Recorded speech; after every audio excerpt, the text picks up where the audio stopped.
Hey, this is Mike, and this is kind of big. If you're riding a 2024, 2025 Harley Davidson touring model, maybe a 23.5 CVO touring model. So Harley Davidson just released the 2025 models.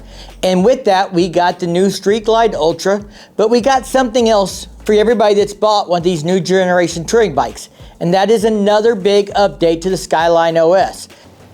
Hey everybody, I want to take a second here and apologize for not getting this video out sooner, but I recorded this and then we had a death in the family. And I'm putting my aunt to rest today, so we'll get back on our regular schedule. But there's a little bit of a silver lining to this. I got some new information since I started recording that, so I'll be inserting that into the video.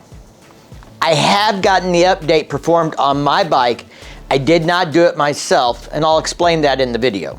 25 models were announced that they're going to have over-the-air updates to the Skyline OS. That means you connect it to your Wi-Fi at home and the bike is able to be updated over the air. Now, I asked if this was going to be for the previous generation models, and Harley Davidson told me that they would have an update for me very soon. They've released that update, that service bulletin, and they are making this backwards compatible with the previous models, so you can have over-the-air updates once you get your system updated to this newest version. Now I've got it all printed out here because there's a lot to go over. So there's a new update, and if you have a 2024, then you don't have this update unless you have updated recently. But I'm gonna walk you through how to check what level you're at, and we're gonna talk about what you need to do to get your bike updated. There's been a lot of bugs with the audio system, specifically related to these new generations. I had it too because my amp wasn't flashed to the correct level at first. So first and foremost, if you want to know what version you're on, in the Skyline OS, you navigate to Settings, System, System Info, Product Information. That's going to show you what version you're on. The new version is 4125D. The last version I had seen prior to this was 2000 something or 2400 something. I don't remember the exact numbers. I'll throw it up on the screen here. If you get the Rockford Fosgate audio system, you should also check your amp version also to make sure it's updated to the latest version. That is what a lot of the problems with the audio not outputting to the speakers was related to. And the way you can check that is navigate to Settings, Sound, Speaker Setup, Device Status, Info. And that's going to show you your amp software. The last I saw, that's supposed to be 1.5. If you're not at 1.5, then you're not on the latest version. If you can't see what you're at, then that probably means you're not on the latest version of Skyline OS. Either way, you need to get that updated. I would call your dealer. I think some people have been doing some of these OS updates themselves, but the amp update I was specifically told by Harley Davidson when I was having that problem is a dealer update that needs to be done by the dealer. So if you need your amp updated, get with your dealer about that. The Skyline OS, I think there's a way you can do that yourself, but as I understand it, and I'm gonna try and get this confirmed, don't hold me to this, but I believe that you can take this to the dealer and get this update done under warranty. That's what's going around. I'm going to ask my dealer. I suggest you call your dealer. All right. I started seeing posts online where people were installing the update themselves. I've also seen posts where people tried to install the update and end up with their display locked up, bricked, and couldn't figure out how to reset the system and stuff. So again, I'm not telling you to do it yourself. I'm not telling you not to do it yourself. I'm just here to inform you about the update. What you do is your decision.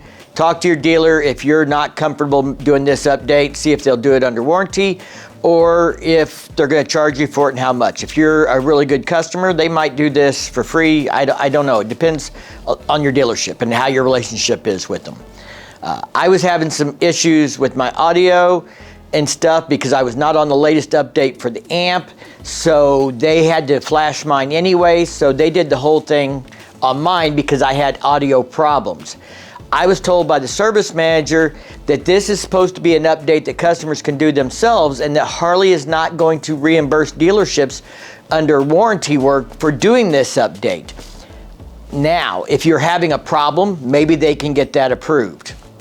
I will say that I feel like I did 160 miles on the bike yesterday after doing the update, that there are some new widget stuff in there that's improved, like when I have the music playing, but I've done a route in Apple CarPlay, even though I don't have Apple CarPlay up, it'll have information to where my next turn is and stuff. So I do like the display, and I think there's some improvements that I don't think that was there before. If it was, I never noticed it, but I sure did notice it yesterday. Now, maybe I was just hyper aware because I was paying more attention to the display, but that's the situation. I'm gonna put a link to the service bulletin down below related to this so you can read it firsthand for yourself. That also has information about doing the update and all those things. So what's this update fix? Let's read through the list. It's pretty big here.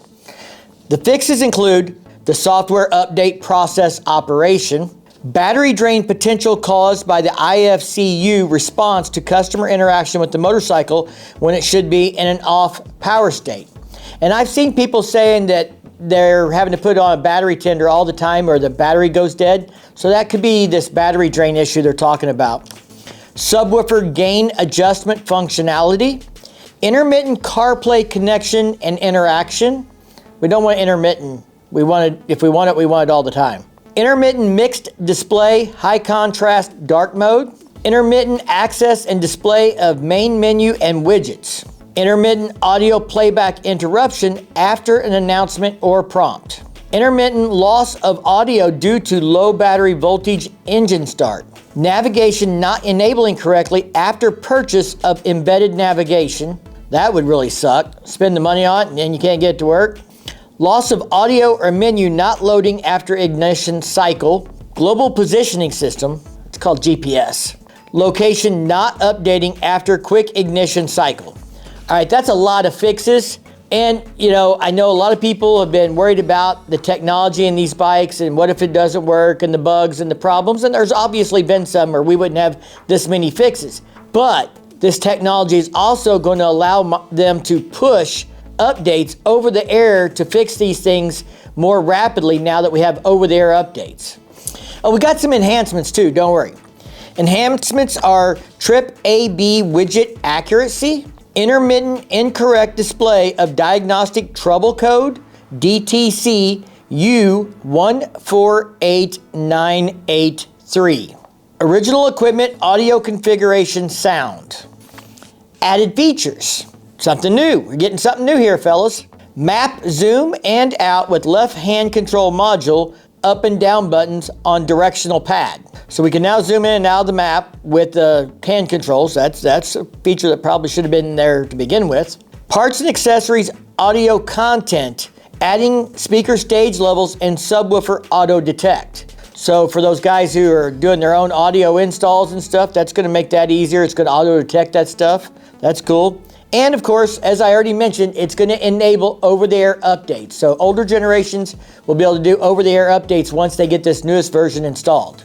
Now, like I said, amplifier version should be 1.5.0, and that requires IFCU version 2237D prior to install. So if you can't see your amp version and your product version is prior to 2237, you're way behind. Get it into the dealership, get it updated, start getting these things updated on a regular basis. Hook it up to Wi-Fi at home and check for updates or something. I feel like I'm talking to somebody about their Microsoft computer. Check for updates. Reboot it. Technology. You gotta love it. Good and bad. I mean, I love the display in this thing, but these are some of the bugs that we're dealing with as early adopters. The first generation of people buying these bikes are also, discovering these bugs, and Harley Davidson's learning what they need to do to update these things in a more rapid cycle and how they control and push these things out to people to keep these things updated and keep the bugs out of the systems. All right, just a quick video. Wanted to share this information with you guys. I am not going to recommend anybody do this themselves. If you do, you're doing that at your own risk. I'm not saying you can't. I'm saying that's not going to be my recommendation because I don't want a bunch of messages saying, you said I could do this and now my system's bricked and I've got to take it to the dealer. And no, I am, disclaimer, not recommending you do it or not do it or anything else. I am telling you this stuff exists and telling you what's involved in the update, and I recommend you talk to your dealer. My understanding is this update can be covered under warranty. I would ask them about that, and if the dealer were covered under warranty, drop it off, take it in there, let them do the update while you look at some new bikes, or, you know, drink a beer, or go get lunch, whatever. You know, do your thing. All right, you guys. I really appreciate everybody being tuned in to the channel for the new 2025 content. We've had a lot of new subscribers. If you are new to the channel, thank you for subscribing and watching these videos. If you've been here for a long time, thank you for being a repeat offender. We've been covering a lot of 2025 content, and there's going to be more of that coming. I will be going to Austin, Texas, and I will get to ride the new Softails there, so I'll get to do some more reviews of those bikes after that event. I'll also get to ask Harley Davidson your questions, see if I can get answers for you for anything that they don't provide. And if you want to see more content with upgrades to these new touring models and stuff, please subscribe to the channel. I've got a whole bunch of upgrades I've done. I need to get edited up and pushed out on the channel. As always, y'all stay safe. Keep on riding, and we'll see you in the next one.